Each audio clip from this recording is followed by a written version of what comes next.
Selamat berjumpa kembali dengan kami, channel Info Nusantara.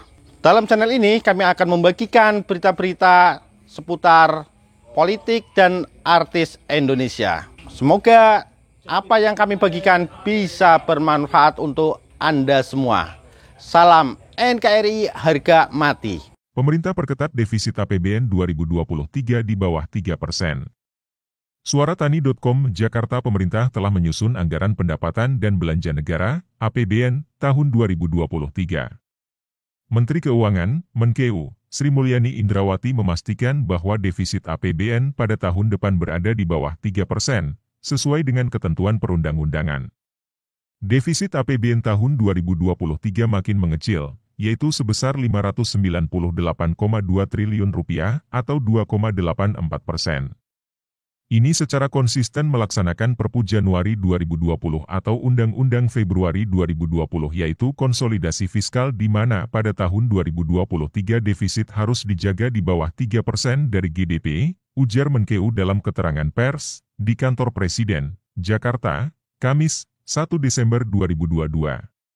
Menkeu menyampaikan pendapatan negara pada tahun 2023 ditargetkan sebesar Rp2.463 triliun yang berasal dari pemasukan perpajakan sebesar Rp221 triliun, penerimaan negara bukan pajak, PNBP, sebesar Rp441,4 triliun, dan hibah Rp0,4 triliun.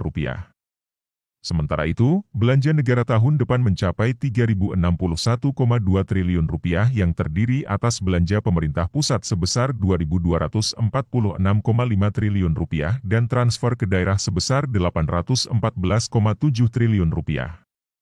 Untuk belanja negara, seperti tadi telah disampaikan oleh Bapak Presiden, fokusnya pada yang pertama dan paling penting adalah belanja untuk meningkatkan kualitas SDM, sumber daya manusia, ungkapnya. Selain itu, kata Menkeu, belanja negara juga difokuskan pada penyelesaian proyek strategis nasional, PSN, infrastruktur untuk mendukung transformasi ekonomi dan pengembangan ekonomi hijau, termasuk pembangunan Ibu Kota Nusantara, IKN. Pemerintah juga terus memperluas, memperkuat, dan mereformasi jaring pengaman sosial dengan memperbaiki dan memperbarui data-data kemiskinan masyarakat rentan melalui survei Register Ekonomi dan Sosial. Pelayanan kepada masyarakat terus ditingkatkan dengan reformasi birokrasi dan reformasi di kementerian lembaga, lanjutnya. Sri Mulyani juga memerinci alokasi anggaran pada APBN 2023 yakni untuk sektor pendidikan mencapai Rp612,2 triliun yang terdiri atas pemerintah pusat Rp237,1 triliun, transfer ke daerah sebesar Rp305,6 triliun, dan pembiayaannya Rp69,5 triliun.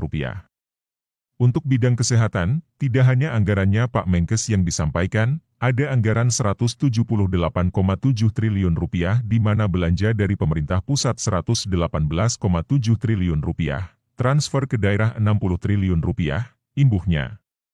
Dilanjutkannya, anggaran untuk bantuan-bantuan sosial dalam rangka memberikan perlindungan pada saat guncangan terjadi adalah sebesar Rp476 triliun yang terdiri atas anggaran pemerintah pusat Rp454,7 triliun, transfer ke daerah Rp17 triliun, dan pembiayaan Rp4,3 triliun.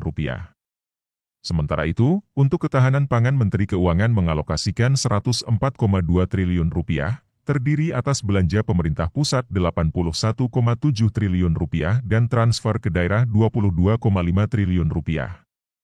Untuk bidang energi, termasuk subsidi dan kompensasi, sebesar Rp341,3 triliun di mana subsidi kompensasi mencapai Rp339,6 triliun dan pengeluaran di bidang energi lainnya Rp1,7 triliun. 45. Infrastruktur tahun depan mencapai Rp392,1 triliun di mana belanja pusat adalah Rp211,1 triliun, transfer ke daerah Rp95 triliun, dan pembiayaan Rp86 triliun. Terakhir, pertahanan keamanan, TNI Polri, dan seluruh yang melaksanakan itu termasuk tahapan pemilu mencapai Rp316,9 triliun, tandasnya. Desi.